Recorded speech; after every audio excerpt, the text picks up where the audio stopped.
வணக்கம். இப்போ காட்டுப்பூக்களாக இருக்கட்டும், மல்லிகை, முல்லை, ரோஜா, பிச்சிப்பூ, அது இதுன்னு சொல்லி எத்தனை வகை பூக்கள் இருக்குதோ அத்தனை வகை பூவுலையும் போய் வண்டு, தேனீக்களை வண்டுன்னு வச்சுக்கிடுவோம்.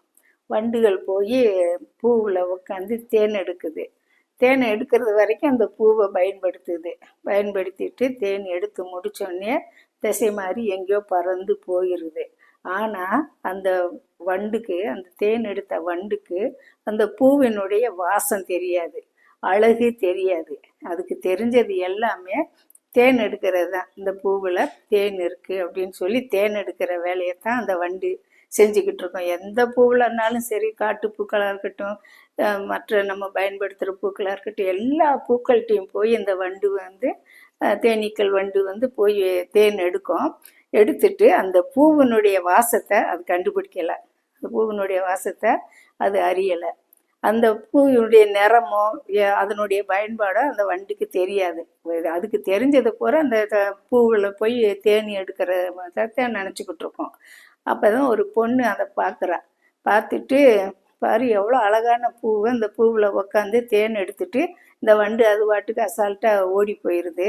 தேன் எடுக்கிற நேரம் மட்டும் அங்கே வருது. தேன் எடுத்து முடித்தோடனே அதனுடைய அழகு ரசிக்கிறதுல, அதனுடைய பயன்பாடு என்னன்னு தெரியல, அது கலர் நேரம் என்னன்னு கண்டுக்கிறாமல் ஓடி போயிடுது.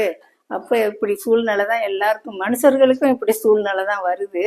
அப்போ தான் நினச்சி பார்க்குதான், பூவாடை புணர்வாடை அறியாத பூவண்டே, நீ இந்த வாடையும் பூவினுடைய வாசத்தையும் அறியலை, அதனுடைய அழகையும் அறியலை, பூவாடையும் அறியலை, புணர்வாடையும் அறியலை, அதனுடைய நிறத்தையும் நீ பார்த்து ரசிக்கலை. அப்படின்றதுக்காகத்தான் பூவாடை புணர்வாடை அறியாத பூவண்டே, என் புருஷனோட சேர்ந்த கழுத வண்டே அப்படின்னு சொல்லி அந்த பொண்ணு பேசுகிறான். இப்படித்தான் மனுஷனுடைய வாழ்க்கையும் இருக்குது.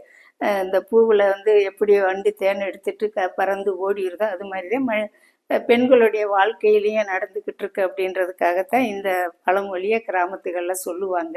இந்த பதிவு பிடிச்சிருந்துச்சுன்னா லைக் பண்ணுங்கள், ஷேர் பண்ணுங்கள், சப்ஸ்கிரைப் பண்ணுங்கள். நன்றி, வணக்கம்.